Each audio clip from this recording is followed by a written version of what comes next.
I'd like to call to order the regular meeting of the Board of Directors of the Vallecitos Water District for Wednesday, July 15th, 2020 at 5 o'clock. As we know, due to the pandemic and Executive Order N3520, we are holding our meeting via teleconferencing. Those of you who wish to join or participate can find the information at our website, www.vwd.org/meetings. It also should be showing on the screen at the moment for your help. Before I call the meeting to order, I just want to remind everyone to please, you're doing a beautiful job and I thank you for this, but please identify who you are when you speak. And I can't tell everyone, I'm going to tell everyone how wonderful you've been and patient and orderly. I really appreciate it. So I'm going to call the meeting to order, and roll call will be, did Director Hernandez arrive? I have arrived. Oh, great. So Director Hernandez is in. Director Ellithorpe? Present. Director Martin? Present. Director Stanella? Present. And Director Evans is here, so we're all here and accounted for. And now I'd love to hear a motion to adopt the agenda for the regular meeting. Martin, so Hernandez moved. approved. Okay. It's been moved and seconded by Director Martin and Director Hernandez that we adopt the agenda. Roll call. Director Ellithorpe? Yes. Director Hernandez? Yes. Thank you. Director Martin? Yes. Director Stanella? Yes. And I'm saying yes as well, so it's been approved unanimously. Okay, it's time for public comment on articles not on the agenda. Do we have anyone today? General Manager Pruitt? So by the 3:30 cutoff time, we did not receive any emails expressing indication for a public comment, and none of the people online have indicated a desire to speak at this time. Okay, thank you very much. All right. We'll move to presentation, right? Right. Right. Chris I'm gonna turn Robbins, are you here? Chris, are you there? You're muted, Chris.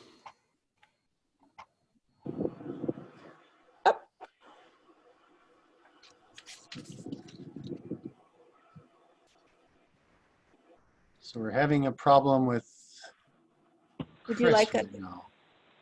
I'm going to see if I can jump in and help him. Thank you. Okay. I'm sure this video will be worth waiting for.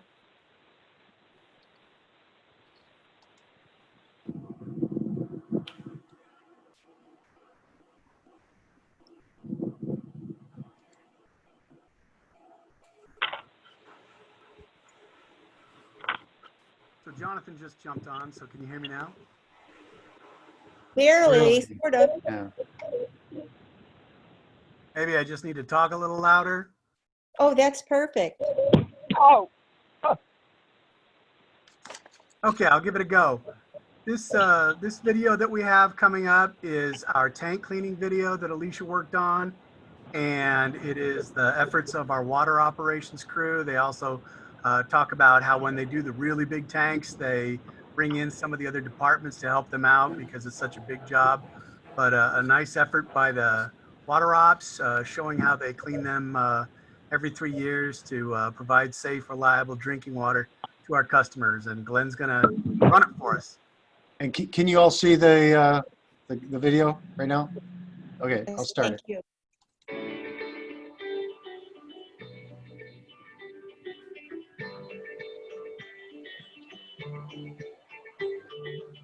Hello, good morning. My name is Richie. Today we'll be cleaning Metal Arc 1. This tank is 1.2 million gallons. We took this tank down, it's empty right now. We're going to go in there and clean it, disinfect it, and then put it back into service. The reason why we clean the tanks is to improve water quality, My name is Sean Askin. I'm the water systems supervisor here at Vallecitos Water District. It takes once every 3 years on a rotational basis. For one, it's a regulatory determined by the Department of Drinking Water to make sure that we maintain and clean our tanks and inspect it to make sure that there's no type of structural damage or anything that's going to create issues to the tank in the future. So a lot goes on behind the scenes as far as revalving and taking the tank down so that it doesn't affect the public. That way we can continue to serve water while we're taking the tank out of service. Even more than that is our concern to make sure that we're providing clean and safe potable water to our public. It's important for the customers to know that we are being diligent and protect their infrastructure that they're paying for. We want to maintain it. If we find an issue where the tank needs to be refurbished or anything, we want to correct that as soon as possible before it fails and it becomes an emergency. Meadowlark Tank 1 is one of our smaller tanks. It's 1.2 million, so it's about this big in one of our tanks. And then we have some that are 7 million gallons, and then we have some that are 30 and 40 million gallons. We have 6 people that mainly focus in cleaning and disinfecting these tanks. It's Sean, myself, Joey, Marcelino, Brandon, and Toby. Great team, great guys. They all know what to do. As you can see, none of them are around because they're already working. Tank cleanings here at Vallecitos Water District really take a team effort, especially when we do larger tanks. Our 33 million gallon or our 40 million gallon tank usually involve more O&M departments, like collections, construction will come in and help us. We just don't have the manpower and equipment to be able to handle those big jobs by ourselves. When we all work together, it shows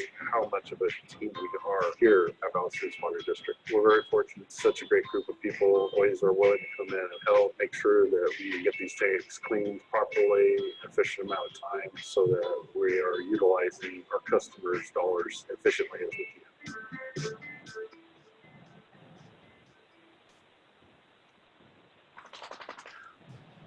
Well, unfortunately, it appears that just putting it through the medium on Zoom, it gets a little tinny, it gets a little glitchy.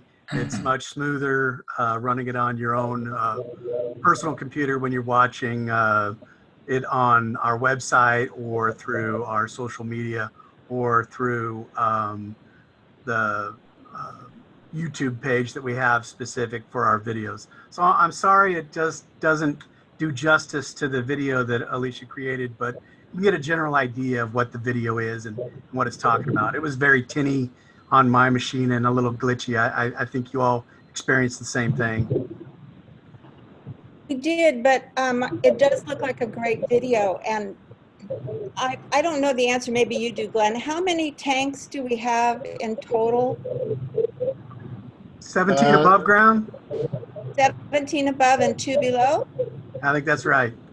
So, and we need to clean them once every 3 years? Every 3 years. Every 3. And how many employees does it take normally? I could hear him talking about that, but I didn't understand it. So specifically what he was driving at was that when it's a smaller tank like the one he was at Meadowlark there, that's something that water ops can handle on its own. But when they get to the really, really big tanks, especially the Twin Oaks tanks, they'll bring in staff from collections and construction to help out with that big job. And then you didn't say in the video, but do they totally empty the water and then they have to, is it scrubbed down? What exactly is the cleaning? Yeah, a lot of what they're doing is removing sediment and sterilizing it. They're looking for also, you have seen in the past where we've had CIP projects where they're working on repairing the interior of the tank, and they're checking for problems within the tank itself. Pretty impressive. And I will say, before I was on the water board, I never gave a thought to what was in the tanks except water, and it had to be moving, and it had to be clean, and it had to be checked. It's very amazing. So thank you, and tell Alicia it's a good video. We'll just find a better way of playing it. Does anyone else? Yes, Director Sinella. Thanks for showing the video, and you're correct. It was a little glitchy coming through Zoom, but that's understandable. I know that the public outreach team and your group are putting out things on social media and our website almost weekly, it seems like, especially during this COVID time. And I've seen the high quality, and I know this video is the same, and so I really appreciate everything that they're doing. Some of the feedback that I'm seeing, from our neighbors and the community has been very positive on social media. Like President Evans says, most of our customers, they want to turn on the water. They want it to come out and be safe, clean, and reliable, but they don't always understand all the work that kind of goes on behind the scenes. And your team's really been doing a good job showing our customers everything that they're getting and the value that they get when they pay their water bill and stuff. And I think it's going a long ways, and I think that our customers are starting to really appreciate it. So have them keep it up, please. And good Thank you so job. much. Yes, Director thank Martin? you. Mr. Martin, Director Martin. Yeah, great job. Alicia, again, hit it out of the park. Yeah, I understand it's a little tinny, but the substance was really good. I have a question that I'm sure you or general manager has at the tip of his tongue. My understanding is our total storage capability is 1.2 million. Does that sound correct? Oh, no, it's over 100 million gallons. That's what I meant. I thought it was 120. I don't know. Yeah. Yeah, it's in that range, about 120. Yeah. Okay. Thank you. Great job again. Your Yes. department's doing really great work. And yeah, I think people really like to see the inside of a tank. They've never seen one. And I think they like to see the pump houses. And I think they like to see all the equipment that they've purchased and how it works. So I think the next step is to do a little more with Meadowlark. But good job. That's actually coming. Alicia's working on a video on Mar Reservoir. Oh, Great. excellent. Well, good work. Thank you so much. We appreciate that. Tell them thanks. Will do. Okay, gentlemen, we will move on to the consent calendar. Are there anyone with questions on anything on the consent calendar that I need to be aware of? Glenn? I'm sorry, No, was that nobody's question asked. Pardon? was that question directed at me, President Evans? Yes, I was wondering if you had anyone in the audience who wished to speak on any item on the consent calendar. I see nobody expressing a desire to speak. Move Okay. to approve, Martin. Thank you. It's been moved and seconded by, By Sanella. thank you, Director Sinella. It's been moved and seconded, and roll call on the consent calendar. Director Martin, Yes. Director Sinella, Yes. Director Elitharp, Yes. Director Hernandez. Yes. I'll say yes also, so it passes unanimously. Thank you. Now we're going to move into a public hearing, am I right? That's correct. Okay. So this is the time and place for a public hearing to consider approving sewer service fees collected on the tax roll for Improvement District A for fiscal year July 1st, 2020 to June 30th, 2021. General Manager Pruitt, will you please provide the details? Yeah, so this is an item that came to the board several weeks ago to set the public hearing and to select the method of collection. And this is the item tonight is actually conducting the public hearing, and our finance manager, Wes Owen, is going to walk you through this item. Good evening, President Evans, members of the board. So this is an annual item, and it's actually a continuation of the June 17th item where the board elected the method of collection for the IDA revenues on the tax roll. That was approved through Resolution 1570. So this serves as the public hearing, and it approves the collection of the taxes so that we can send the information over to the county. And with that being said, unless you have questions, staff recommends that we adopt the resolution. Does any member of the Board of Directors have any questions for staff? Okay, I see none. And now, does any, Move to approve, Sanella. There's, one second, does anyone of the public Director have Evans, any? excuse me, President Evans, if we could open the public hearing and then call. I for it. didn't open it. Oh. Well, you have to go back and do it again? No, we can open it at this point before public comments. Okay, so how do I say that? Like to open the public hearing? Yes. I have one I question. thought I said that. I'm sorry. I'm sorry, Okay. I may have missed it, but That's all right. We want to do it correct. Thank you. So at this point, I had no board members with questions for staff. Is Director that Martin correct? has a question. Oh, Director Martin, thank you. Well, thank you. And I know we do this every year, but Wes, could you, for anyone else, and maybe to remind us, this only applies to a few lots that we have on the most eastern side of our town. Can you tell me how many residents this applies to?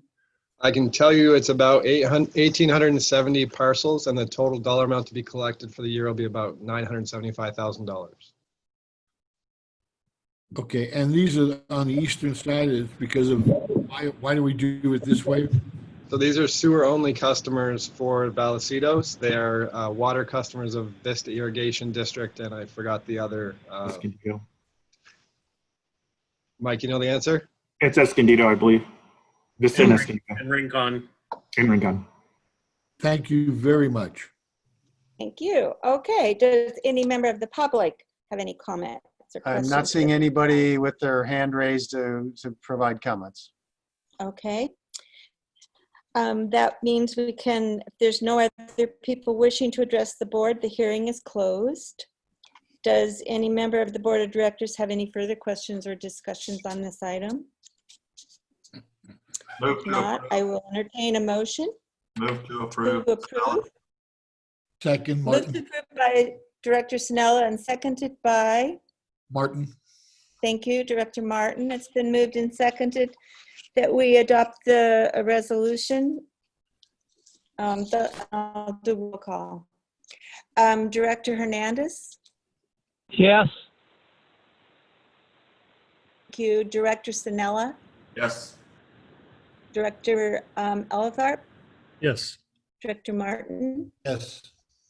and I'll say yes also, so it passes unanimously. Thank you. Okay. Moving on to action items. Item 1, appropriations limits for fiscal year 2020-21. Hey, and your I don't- finance manager will take that item as well. So yeah, good evening again. I get to be the star of the show tonight. So this item is also an annual item, and this is Article 13B of the California Constitution, Proposition 4, requires the district to set an appropriations limit for proceeds from taxes each fiscal year. This year, and it's actually increased annually by a factor of the change in population and the consumer price index. So last year, our appropriations limit was $860,000. This year, because of those factors, it's increasing to $894,000. So VWD does actually, Vallecitos does actually receive more than that from the 1% property taxes, but however, because we're a utility, we're allowed to deduct depreciation from that calculation. So it doesn't impact us because our depreciation is well over $5 million. But that being said, we do have to establish it. And with that, staff recommends adoption of Resolution 1573, establishing the appropriations limit for fiscal year 2021. All right, directors, are there any questions or comments? Okay, Move then to we need, approve. thank you. Martin. Is that you, Director Martin? Yes. Oh, thank you. Second by, Director Hernandez. thank you, Director Hernandez. Then moved and seconded that we adopt Resolution 1573. Roll call vote. Director Elitharp, Yes. Director Hernandez, Yes. Director Martin, Yes. Director Sinella, Yes. and I'll say yes as well. Passes unanimously. Thank you. Item 3.2, award of water rate cost of service study consultant agreement. I'm assuming this will be by you, General Pruitt? Well, I'll kick it off and then I'm going to turn it over to Wes again. But Yeah. basically, this is looking for approval to award a contract to Raftellus to perform a cost of service study.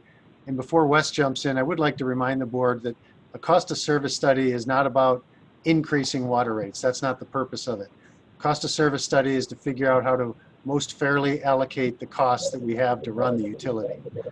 So the budget is what usually drives out whether we need rate increases or not. So the purpose of this will be to make sure that we're fairly allocating our costs and looking at other ways that we can allocate those costs in the most fair manner.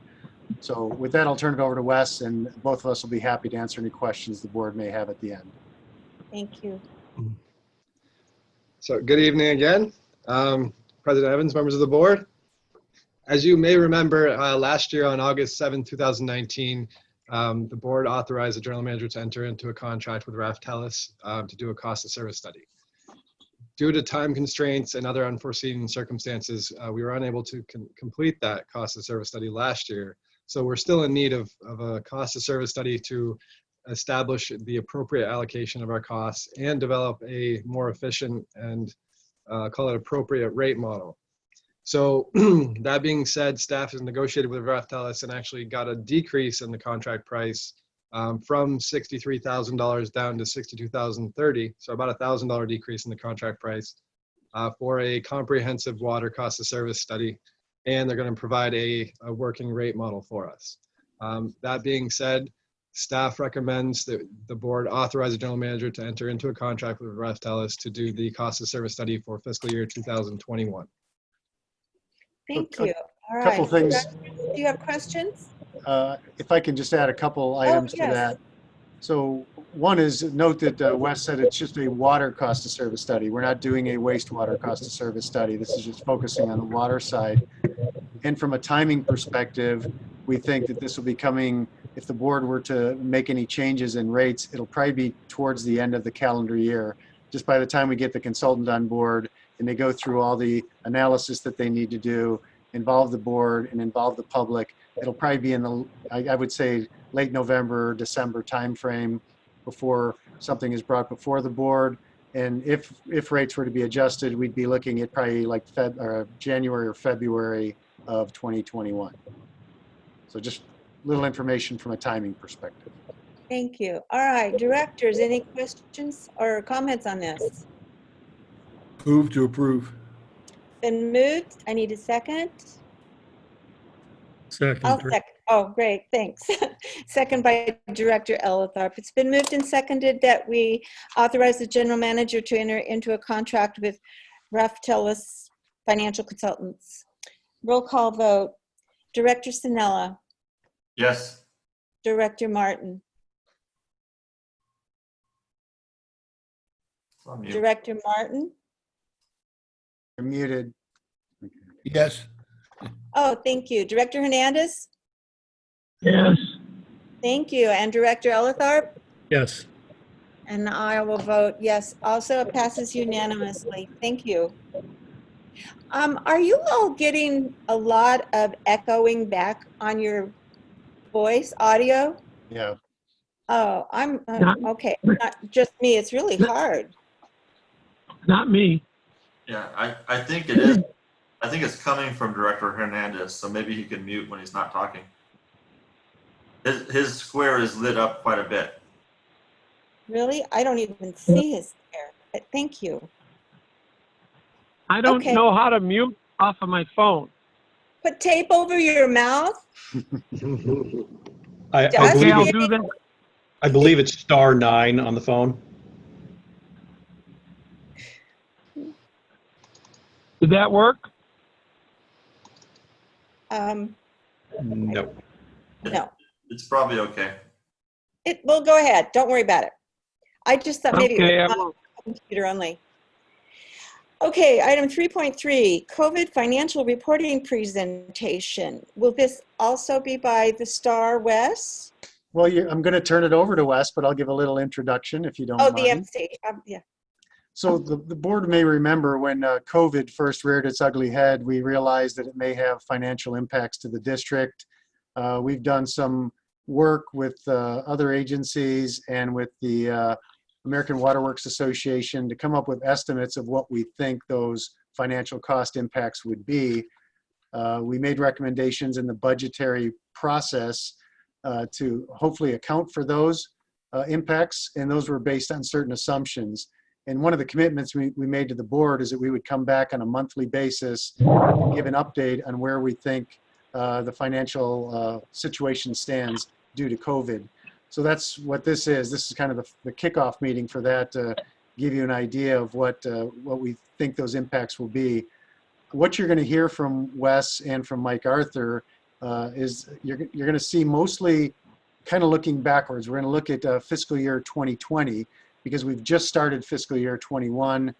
We're just in July, so we don't have any data for the month of July, which would be the first month of the fiscal year 21 budget. And you're also going to hear that there's a big time lag from when people first start turning the tap to use the water up until when we read the meter, send a bill, and then get a feedback whether the people are going to pay their bill or be late. It takes some time. So Wes will spend some time on that too. You're going to see about 5 or 6 different metrics that we're looking at. Keep in mind that this is just kind of establishing a baseline, and that as we move forward in subsequent months throughout fiscal year 21, there will be an evolving picture about how COVID is or is not impacting the district's finances, and if they are, whether they're in alignment with the assumptions that we made in the preparation of the budget. So with that as a background, I'll turn it over to Wes and Mike, and then we can answer any questions the board may have at the end. So Wes, go ahead. Okay, it's my pleasure to present the COVID-19 financial plan update tonight. As you know, and as General Manager Pruitt mentioned, we committed during the budget process to present to you on a monthly basis the impacts of COVID, actual versus budget. And it is only fiscal year 2020, so we don't have the 2021 COVID impacts built into the, or at least shown tonight, because we'll be showing the 2020 budget. In upcoming months, though, we will show the 2021 budget, and I'll talk about that during the presentation. But one of the things we talked about was doing the actual versus budget and then showing historical versus current trends. And this is the slide that's actually shown during the budget, and the agenda for tonight is going to be water sales, water purchases, delinquency charges, lock charges, and bad debt expense. So Mike is going to talk about water sales and water purchases, and then I'll take the other 3 items after that. So Mike. Thank you, Wes. President Evans, member of the board. What I wanted to show you first was our breakdown of sales by customers. In the board packet every month, you get a pie chart that looks somewhat like this. It shows how many meters we have, 5/8" meters and things like that. And then the next graph shows how many customers we have. This graph's a little bit different, and it shows the volumetric sales by customer type. So for example, residential customers make up about 2/3 of our sales. The group that we're probably going to see the biggest hit on COVID-19, the impact would probably be our commercial, industrial, and other customers, and they make up about 12% of our sales.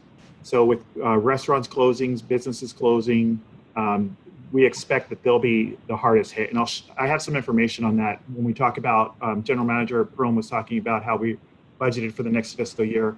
We also budgeted different sales projections for each of these 4 customer bases. So if we go to the next slide, this is a slide that's also in your monthly board packet, and this shows 3 years history of sales by the 4 main categories. You're always going to hear me talk about 4 main categories. So they're the residential, the irrigation, the agricultural, and the commercial industrial. And I wanted to kind of show it this way too, because then you can see, like the residential, we talked about how they make up about 2/3 of our sales. So you can see it kind of graphically relative to other customer bases, how much each group uses. For fiscal year 2019-20, which just ended on June 30th, our sales were down 3.7% compared to the same time period of the previous fiscal year. So a year-to-year decrease of about 3.7%. The majority of that was because we had really heavy rains early in the year, I believe January and February. So, and we'll also see that too in the upcoming slide. The next slide, before we I get to the next slide, I just wanted to reiterate those 4 customer, oh no, go ahead to the next one. Sorry, Wes. So the 4 customer classes, that customer types that we talked about. Again, residential, commercial, industrial, irrigation, and agricultural. So I'll go over those the sales for the fiscal year. I'll also take out just the last 3 months of the fiscal year, because that's when COVID really reared its ugly head. So I kind of want to focus on those last 3 months. And General Manager Prom talked about some timing differences too. When we get to those graphs, I'll explain some of the timing differences. So we'll go the sales, and we'll also look at our purchases. And I just wanted to, the last thing in there in purple, this is part of the timing differences. When I talk about Q4, which is 4th quarter, so that's mainly April, May, and June for our fiscal year, but that's water used in March, April, and May. So there's always a 1-month lag until we bill for it, and then probably another month lag before we actually receive the revenue. So the next slide then. So what I wanted to do before we get into any of the numbers is just kind of explain what the slide is going to show. So again, the left column is our 4 customer classes. It's going to show their total acre foot sales and then the dollar amount that we receive in those acre feet. And then our purchases, which we also call production, our purchases in acre feet and our purchases in dollars. So the next one will show you for fiscal year 2019, we sold about 13,600 acre feet of water. And that brought in, for volumetric revenue, brought in about $28.1 million. And for the year, we purchased 14,200 acre feet and sales of about 28 million. Before we go to 2020, I just wanted to stop and make sure that everyone's following and I'm not going too fast. Okay, so then what I'm going to do next is just compare it to 2020. So for 2020, we sold about 13,000 acre feet, and I did break it down into those 4 customer classes, and we'll go over them in a minute when we talk about the percentage change. The revenue that we brought in was about $27.7 million. And then for our production or purchases, we purchased about 14,000 acre feet with the cost of about $29.2 million. So the next column is what I use to analyze to see rate, sales went up or down, but is there a certain customer type that's being affected more than others? And this is really important with the COVID coming up, because we know for the most part that as I mentioned, the commercial industrial are going to be affected the most. And that's kind of shown on this slide. There's in a year to date, there was a 7.1% decrease in commercial, industrial, and other. For the most part, for the last 4 or 5 years, that number has remained pretty flat. It hasn't gone up or down by more than 0.5%. So we are seeing some impacts on that customer type due to COVID. The irrigation and agriculture, you'll see, are the biggest drops or decreases. And again, that was due, as I mentioned, the heavy rainfall in January and or February. So for the year, we saw the 3.7% decrease in volumetric sales, which resulted in about a 2% decrease in revenue. Our purchases were down 1.1%, and our cost to purchase that water actually went up 4.1%. So the next slide, what I'm going to do is the same. Oh, sorry. So this, go back one, Wes, real quick, just so they can. So this just shows all the data comparison from fiscal year 19 to 20 and the percentages that I mentioned.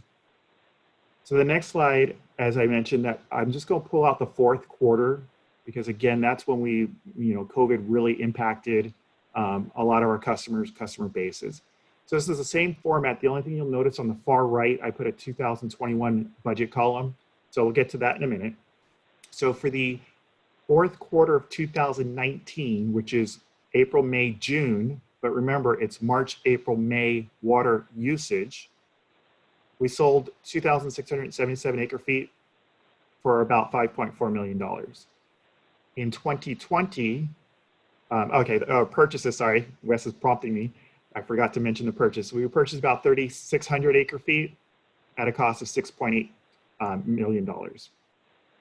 For 2020, we'll actually notice that for the 4th quarter, our overall sales in acre feet were up, which is kind of a little surprising for most agencies. They were expecting a decrease. We'll get over that in a minute when I go over the percentages. And our revenue was up to 5.6 million compared to the previous year. Our purchases, about the same, 3,600 acre feet, and our costs went to about $2 million. I do want to stop here for a second, and we talk about, again, timing differences. Now, if I'm looking at the sales and I'm saying, okay, Mike, for the 4th quarter, you're telling me we brought in $5.6 million, but we spent $7.2 million to purchase that water. How can that be? Again, timing difference. This is a month lag. And because we are in the hot summer months, we are purchasing a lot more water than we did previously. So as one month falls off, the cool months fall off and a hot month comes in, we are going to be purchasing a lot more water. So when I show this graph in the future and we're only looking at 1 month at a time rather than a full year, it's going to look disproportionate. And I don't want you to be alarmed by that. Nothing in this really alarms me right now. So I just wanted to kind of make that clear that we're not losing $2 million a year, $2 million a month. So the percentage change column, what we we'll stop here. So the percentage change column, we did see an increase. Mike, I'm Yes. sorry, I muted my, Director Sinella has a comment, I think. Oh, I'm sorry.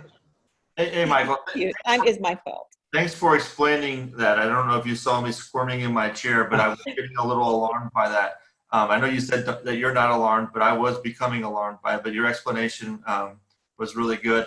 As we get some more, comparable months, as you know, when we're looking at hot months versus hot months or cold months versus cold months, if you could in the future on future reports, if you can point that out again, I'd appreciate it. Yeah, and what I would like to do is normally, we'll probably show a month and year to date, but I think rather than just a year to date, I might do a rolling 12 months. That makes more sense because it kind of smooths out those highs and lows. But I will definitely explain that when we go through this in the future. And if you guys would like to see something different, I will more than happy to provide that for you. Thank you. Sure. So the percentage change as I was going, overall, we saw a 2.2% increase in sales. So the majority of that was in the residential customers, and we kind of expected that. More people are home, they're washing their laundry more. I know I'm washing my hands 4 times as often as I previously have. My wife's washing clothes every day practically. People are showering more. So we did expect a residential increase. The commercial, industrial, and other is where we are seeing the greatest impact, about a 21% decrease in water sales. And our irrigation and agricultural, they may be impacted by COVID, but they're more impacted by the weather conditions. So when it's rainy or when it's really hot, you'll see those numbers jump, I think, more so than any COVID impact. So the next column, as I was saying, General Manager Pearl mentioned how we're going to compare to the budget. So for the budget for 2021, these are what we built into our scenarios. We did expect that residential usage would go up by about 5%.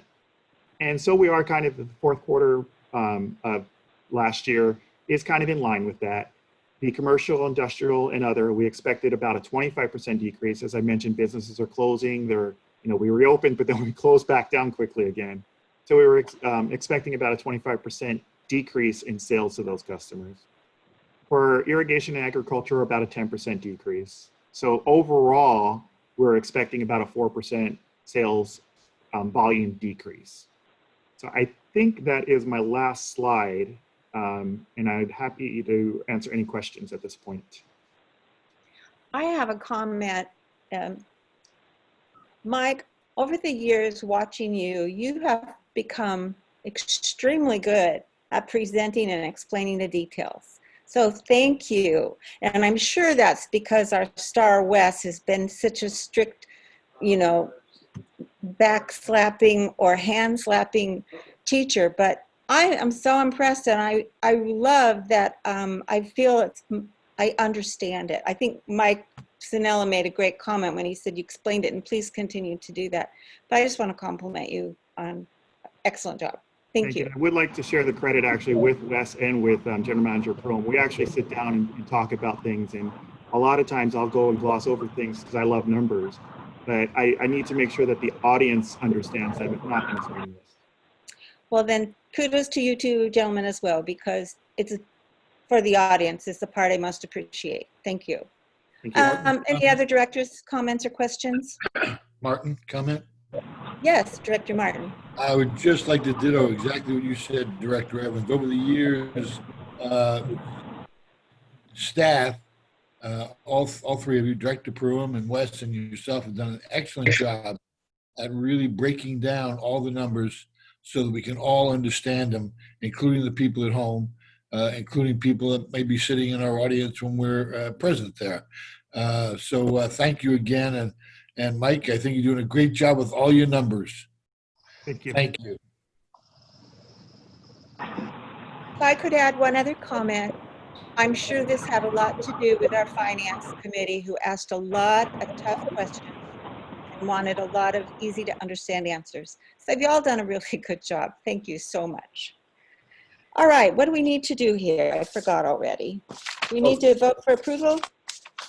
No, we're actually, No? sorry to interrupt. We're actually still, it's coming back to me now. Oh, excellent. Okay. So I just like to make a comment and say that it's actually good. I think we have a good team. And if anything, Mike slaps me just as much as I slap him to get me in line. So I appreciate that too. So the next slide that I want to show you is, we've talked a lot about the timing delays and how we wouldn't see the impacts of COVID for a while. So hopefully this slide will explain some of that and clarify what we're talking about when we say, we may not see the COVID impacts for a little while. So looking at this slide, this is the billing timeline in days for a customer. So if a customer has usage that starts on March 1st, which is around the time that COVID would have started, it's a little bit later than that, but I'm going to go with March 1st for simplicity. Their usage goes until March 31st, and then we actually issue them a bill on April 2nd. So it's a month later they get their bill. On 52 days later, they're considered delinquent on April 22nd. And then we don't charge them a late fee until 59 days later, or until April 29th. So it's almost 2 months before we have the late fees, the delinquency fees, which we'll be talking about here. So if it happened in March, around April, we should have started to see some of the impacts, but delinquency is not a large number. So it's still going to be hard to see major impacts there, but it would have started around April, the end of April. So that would actually move into May because COVID didn't start until mid-March. Going forward with that, there wouldn't actually be, we'd call them with a 48-hour notice at day 87. So we'd deliver that 48-hour notice. Day 88, we'd actually call them up and say, we're going to lock your meter unless you pay your bill. And then we give them another 5 days, and then we actually go out and lock their meter, which would be 92 days after the start of the usage. So around June 1st is when they'd be locked. So then we would actually charge them a lock charge. So now you're talking it's 4 months into it, or sorry, 3 months into it before we even charge them a lock charge. So COVID, we wouldn't see any impacts on lock charges for at least 3 months. And it would be starting around now, actually, that we might see something, but I expect that to hopefully happen, or I'll say hopefully, to happen in upcoming months. And then finally, that customer will go to bad debt expense after 120 days. So 4 months after their usage starts, then they'd go to bad debt expense, which is another item that we're going to be looking at tonight to see if it's been impacted by COVID. So we're really not going to, I don't expect to see a lot of COVID impacts in tonight's presentation yet. And this is the reason why, because there's really a 4-month delay in what's happening. So, but we will continue to present to you in future months. This is just a timeline so you can see how it's affected. So moving on to the next slide. Hey Wes, this is Glenn. If I can interrupt real quick. President Evans, it looks like Director Hernandez has his hand up. He's had it up for a while, and he's muted. So if he has something he wants to say, he'll need to unmute himself. I appreciate that. I don't see him on my screen at all. So Director Hernandez. My phone, and then I unmuted it to hear more. Oh. Can you hear me? Yes, we can. Okay.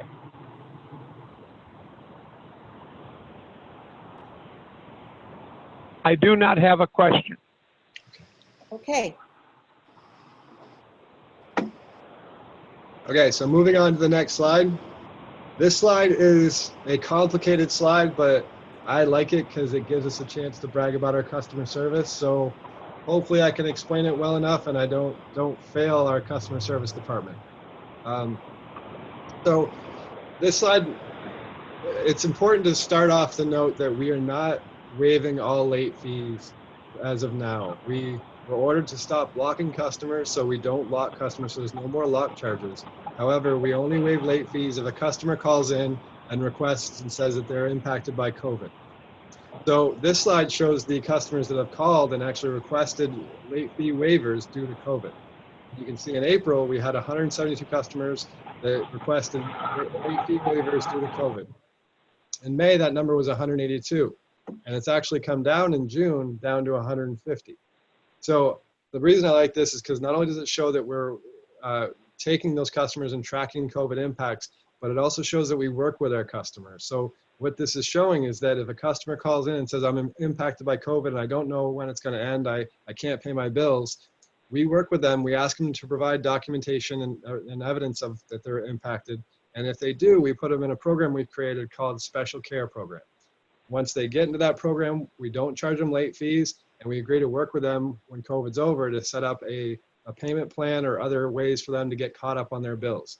So as you can see, in June, we had 80 people in that Special Care Program. So that's just a way that I'd like to brag about customer service and how they treat our customers. So if there are no questions on that, I'll move on to the next slide. Director Sanella has one. Thank you, Wes. Hey, Wes, this is interesting information. Are these, so if a customer calls in April and they get put into one of these three categories, but specifically the special care, do they have to call again if their situation continues in May and then again in June? What I'm trying to figure out is, of the 172, the 182, and the 150, are these all individual customers, or could they possibly be some of the same customers? They are more than likely the same customers, because once they provided documentation, they'd have to request to be, they'd call us and communicate with us and let us know they didn't need to be in the program anymore. So that 69 to 74 to 80 is just an increase in that same number of customers. I gotcha. Thank you. Good question. Okay, so moving on to the next slide. This slide shows the number of fee waivers due to COVID. So these are fees that late fees that we've actually waived. In March, we had $161 waived. That number increased to $879 in May. And it's just for that month. And then it came back down to $463 in June, which is in line with the number of customers calling to request late fee waivers decreasing. So the next slide that I'm going to show you is the number of accounts that are delinquent by month for the last 3 years. So just for comparison purposes. And as you can see here, we haven't really seen a COVID impact on the number of delinquent accounts. They've stayed pretty steady over the last 3 years by month. So they're pretty consistent. Nothing really to report there, at least not yet. Next slide are the delinquency charges or delinquency fees that we've collected year to date with a comparison to the prior year and a comparison to the budget for the year. And this is cumulative as of June 30th, 2020.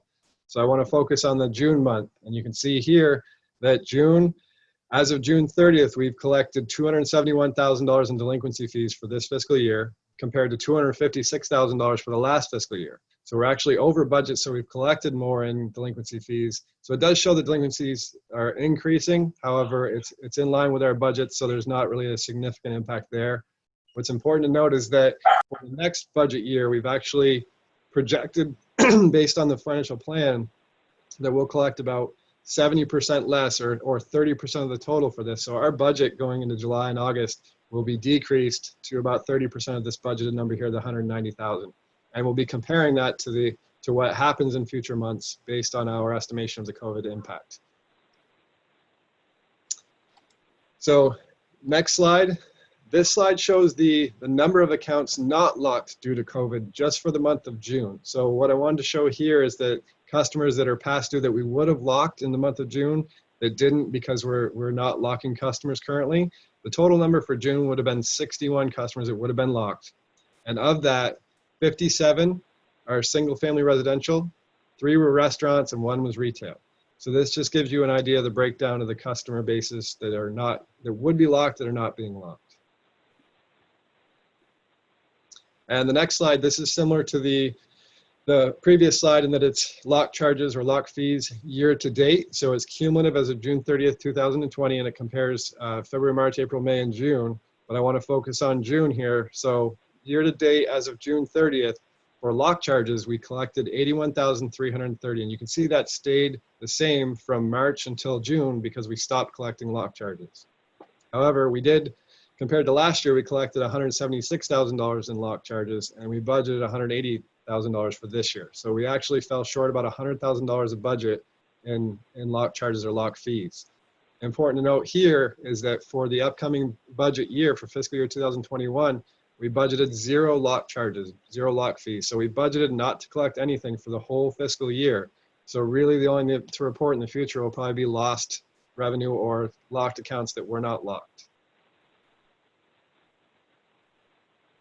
The last slide I have to show you is bad debt expense. Bad debt expense, again, this is cumulative as of June 30th, 2020, showing it to the prior year, June 30th, 2019, and the budget for this fiscal year. So if we look at June, as of June 30th, we had $59,000 in bad debt expense as compared to $52,000 in 2019. And $55,000 for the budget. So we were $4,000 over budget for bad debt expense. So really no major impact from COVID there, as we'd expect to see an increase in bad debt expense. And for the upcoming budget year, we actually budgeted 10 times the amount for bad debt expense based on our COVID financial plan. So it's an extremely conservative approach to this. And in the upcoming months, it'll be 10 times 55,000. So we budgeted approximately $550,000 in bad debt expense for the upcoming year. And we'll be reporting to you on a monthly basis to let you know how that's going and the impacts of COVID, if it's going as we budgeted or not. So that was my final slide. If you have any questions, I'm happy to answer them. President, Yes. would you explain that last item? I can't remember the name of it. The bad debt expense? Yeah, bad debt expense. What is that exactly? So when our customers are over 90 days past due, we actually we put it to bad debt expense. So they're not really written off, but it goes to an expense because we assume that it'll be an uncollectible account, meaning we won't get paid from them. If they later pay their bill, then it reduces that amount. But for the purposes of COVID, what we're thinking is that people are going to have a hard time paying, so that number will increase and less people will be able to pay their bill. Thank you. Wes, you just said it was bad debt 90 days. But on the prior slide, they didn't go into bad debt until 120 days. Did I? No, that's a good catch. I like that you caught that. So bad debt is 90 days from the due date or 120 days from the start of the usage date. Okay, great.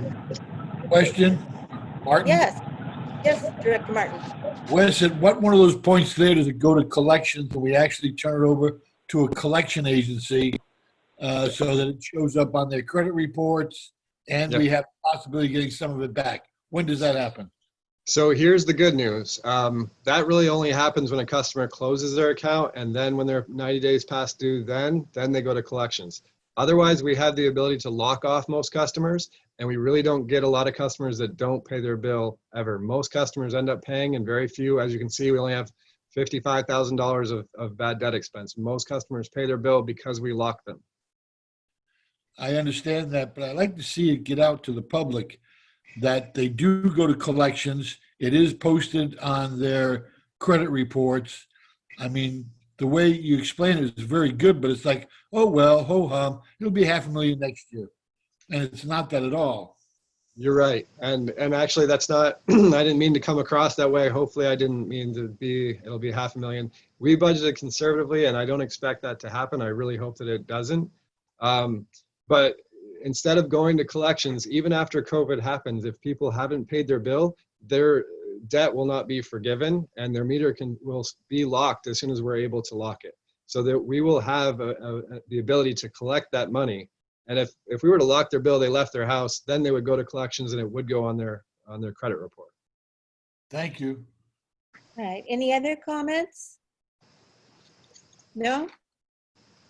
Well, it sounds to me like you're doing a very thorough job. It's a lot of great information and it will be very interesting to see how it progresses, especially with the weather. It has such an interesting amount of variables that affect this.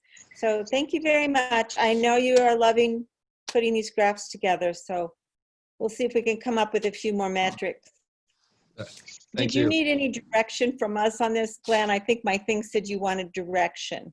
We don't really need any direction right now. Just a kind of a setting a baseline for what we'll be reporting for fiscal year 21, and we'll be coming forward at the second board meeting of every month in fiscal year 21 and showing you how FY21 progresses as the year goes on. Okay, then I just want to also say thank you, Wes, for giving kudos to your reception service people. They do a great job. And I had one question, may not relate to this, but you know, when we've closed the businesses down or all the commercial ones that have gone down, if they want, when they were trying to are trying to reopen, are we responsible for making sure I know you put something out about the pipes needing to be clean because the water has been, is that connected with this at all? And who does that? Well, the response, yes, we did send out some public relations to the businesses that may be closed to tell them that when they do reopen, they need to be conscious of the water quality impacts that may take place inside their building. Is that what you're referring to, President Evans? Yes, I mean, do we have to go check their water, or is there just a procedure that We knows don't. It's flushed? really up to them. We give them guidelines on what they should do prior to opening. Oh, okay. But if any customer had any concerns, they could reach out to us and we would certainly help them to Okay. alleviate any concerns they may have. And normally if we lock someone, that's not for a long time. Yeah, typically the locks don't stay locked very long. That motivates people to get their bill current. Okay, thank you very much. It's a great report. And that moves us to item, can't read tonight, 3.4, I believe. The San Marcos Chamber of Commerce Meet Your Elected Officials event, and they're wondering, the board would like to know if they should be paid a per diem for this. So I'm open Yes. to comments. I'll just give a real brief overview if that's okay, President Evans. So yes, it is, of course. this upcoming event on July 23rd is not listed as an event that could be compensated. So our ordinance says that if any director wants to attend and get compensation, it needs prior board approval. So that's what's on the agenda tonight, just to see if the board wants to authorize interested directors that want to attend this event to receive per diem for the event. Okay, gentlemen, do you have any comments? Yes, Director Sinella. Hey, Glenn, I think I know the answer, but can you remind me what's our precedent? What have we done the last couple of years? Because this Meet the Elected Officials event has been going on now for a few years. What is our precedent currently? Yeah, so my recollection is I think the chamber annual event, not this Meet Your Elected Officials, but I think the annual State of the City type of event is covered. It is compensable. This one in the past, I believe we've done just what we're doing tonight. We've put it in front of the board to see if they want to approve it. So I would say the board could either deny the request, approve the request, or approve the request and ask that it be added for future years in advance. No, I understand that, but this isn't the first time this has come up. What did we do last year? I'm just curious. I can't remember I believe we did approve it, right? Yeah, my recollection is that we approved it for that 1 year. We didn't ask for it to be added to the ordinance. It was just added for that 1 year, or approved for that 1 year. Okay, that's what I thought. I just wanted to make sure because I think I felt this way last year, and I continue to feel this way this year. Is that it's so important that the board members do get out in the community and be with our customers and our businesses, our local businesses, more so with COVID now than ever before. And I think it's fair if we're taking our time to do that it should be something that's compensated for, as it has been in the past. Is that a motion? It can be, but I'm certainly open to other comments or discussion too. Are there any other comments or discussions? Is that Director Hernandez? No, I would second that if it's a motion. Well, we'll make it a motion. Oh, okay. It's been moved and seconded that we approve a per diem in accordance with District Ordinance number 2116 for the San Marcos Chamber of Commerce event to meet your elected officials. And are we making it one time, or are we adding it now? It's just the one time, correct? Is that the motion? Yeah, I mean that's the motion. I mean, I'm just for efficiency purposes, I think so long as the chamber has this event, it's to me it's the same thing as the State of the City. It's one of those ones where we really should go. It's not much of a choice in my opinion. I think we have to be there. That is part of our role as elected officials to be out with the community. But so I'm also in favor of just adding it to the list, but just to keep things efficient, so we don't have to bring this up every year. But But I don't know if that was on the agenda that way or not, so. No, actually, your motion was just for this one time. So we'd either have to, am I correct? We have to amend the motion and re-second it, or we just move on from this and do it again next year. Okay. Then I'll amend my motion and I'll make it to add it to the ordinance, that this is one of the approved functions that the board is compensated for attending. Director Sinella, I think my recommendation would be to direct staff to bring the ordinance back for approval at an upcoming meeting, and then it can be added at that time. Since amending the ordinance wasn't. I understand. I didn't think that the agenda item was written in a way that we could do that. So, okay, then my original motion will stand. So the original motion is we approve per diem for this coming event. Roll call vote. Director Hernandez. Yes. Director Sinella. Yes. Director Hernandez. Yes. Is he there? Yeah, but you, Hold on. Oh, I'm sorry, Director Martin. Yes. There we go. And Director Ellatharp. Yes. And I'll vote yes as well. Passes unanimously. Thank you. And that is the end of our action items. We're going to move on to reports, and that puts General Manager Pruitt on the spot. Yeah, thank you, President Evans. Just two quick items. So the board will remember that we recently awarded a construction contract for the San Marcos Interceptor.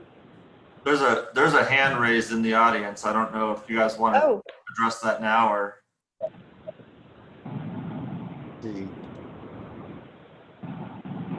Oh, Mr. Hunsaker looks like he wants to speak. did he want to speak on 3.4?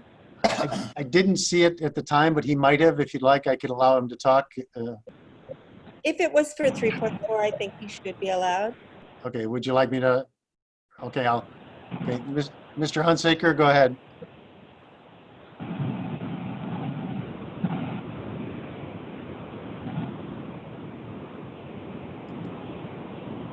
I was just saying he's muted, but I was muted too, so.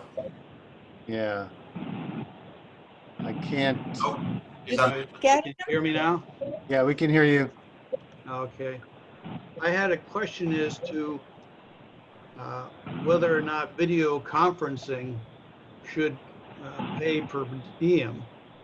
I can see if you're making a travel or you've got a personal expense, there'd be a per diem. But it seems like this might be a special case for video conferencing and whether or not you're really getting some of the advantages of a meet and greet through video conferencing. Thank you.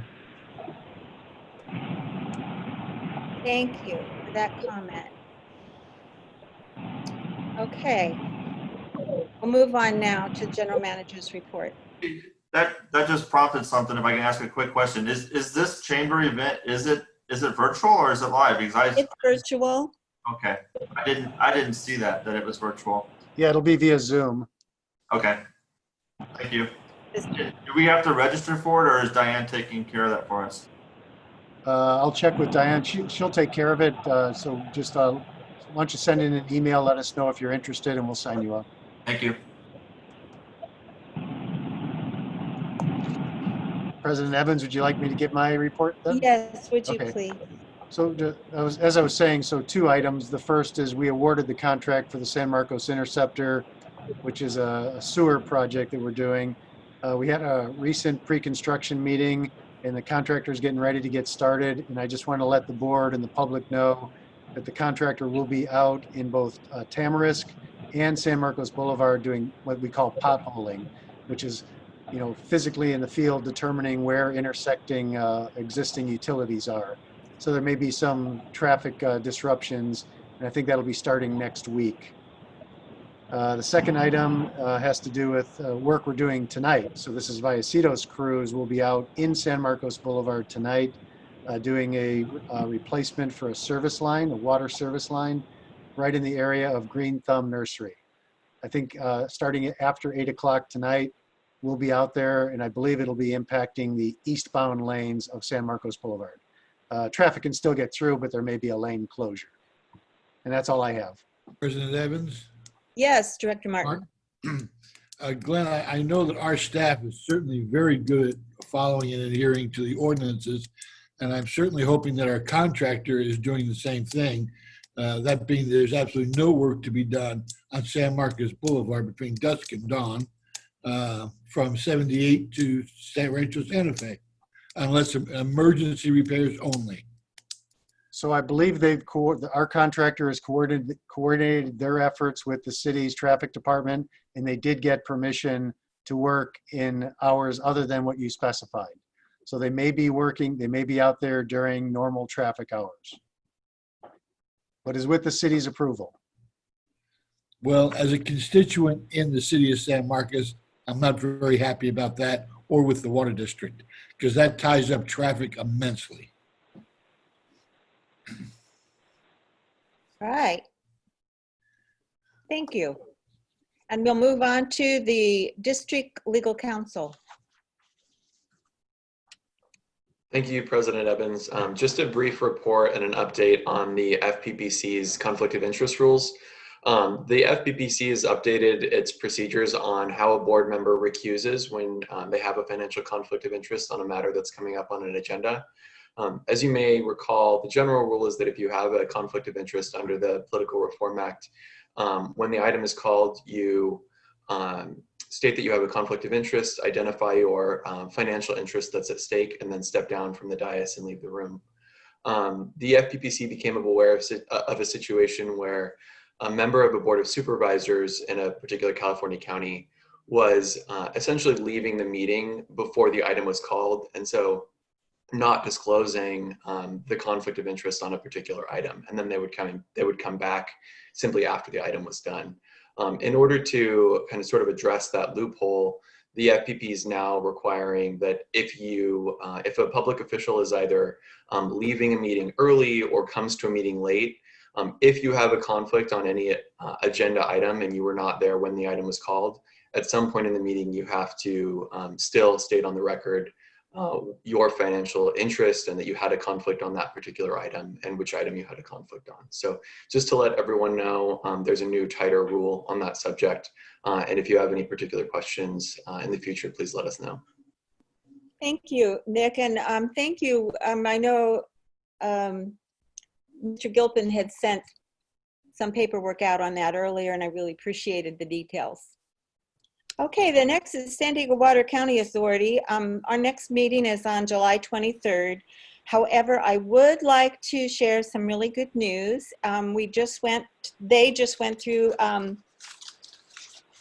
recent bond refunding on the bonds regarding two, actually. It was just completed and it was very good for the ratepayers. They actually saved more than $67 million in debt financing, and it's a total of $235 million in bond refunding savings since 2010. And I think it's important that we recognize that what a good effort this was on the part of the Water Authority and the board members of this. And it's a very dicey time right now. It's a really hard decision. The economic situation and the pandemic has made it kind of touch and go, as you know, with trying to refinance your home. But it turned out to be optimal timing. It was done a week earlier than anticipated, and an additional $27 million than anticipated when they first thought of doing it, starting the end of May. And a lot of that goes to the fiscal stability and the leadership the board showed in passing the rates increase last month.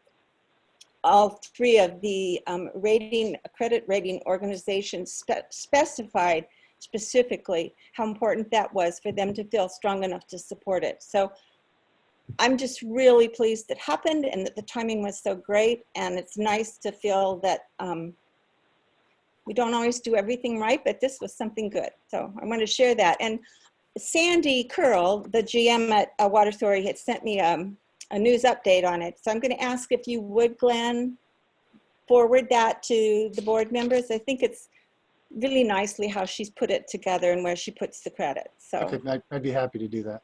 Thank you. And that's all I have. So we move on to Encino Waste.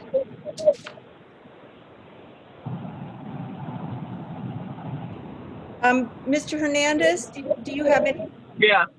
Okay. Can you hear me? I can. You can? Yes. Okay, well, we had our meeting this morning, and I'll just give you a brief overview. They're continually working on the cogeneration wall, very complicated. We authorized a couple of contracts, one for Kenny Jenks, and then the other for our SCADA systems. And that was the gist of the whole board meeting. Very good. All right. And Director Martin. Yeah, Finance Committee for EU met yesterday morning, and there were many items we spoke about, but one that General Manager Pruitt and myself, he spoke to me about it prior to, and it has to do with the South Parcel and the leasing, the land that's being leased there slowly but surely. And it's still on track. Matter of fact, we're going to bring it to the board meeting at our board meeting at the end of this month, as far as the lease to the automobile agency.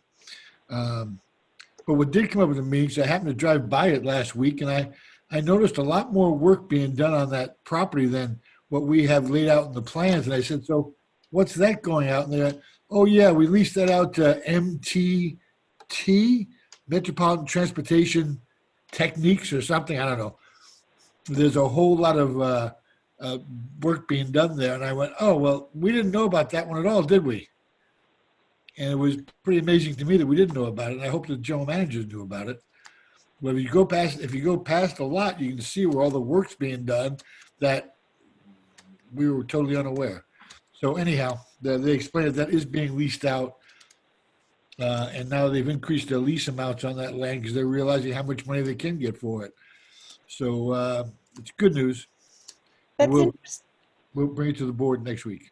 That's interesting. But I think you were talking about your standing committee. Yes? No. Oh, that's what you talked about with the Encino Waste Authority? Yes. Okay, I got confused when you started talking about that. All right, fantastic. Now, do you have anything on your standing committees? No, we reported out the last meeting on the standing. All right. How about you, Director Sinella? Or Director Ellithorpe? Or Director Hernandez? No? All right. Directors' reports on meetings, conferences, and seminars that have been attended. Do I have any? I have none. None. Okay. So under other business, we have meetings. I don't have anything to talk about on that. Directors' comments on future agenda items. Gentlemen, do you have any? I just have one comment. I would like to say thank you to probably Ed, O&M, who does the metrics in our packets regarding all the things we have to do to keep our business running well and the water coming out safe, clean, and reliable. I really appreciate those, and sometimes I wish the public could see just how much work is involved in keeping this business going. So I wanted to say thank you on that. And then before I adjourn, I want to say thank you to everyone in the audience and to all of you on staff. I miss seeing your faces in reality, but I'm glad you're here and listening. So please have a safe weekend because it'll be here soon. Bye. Take care.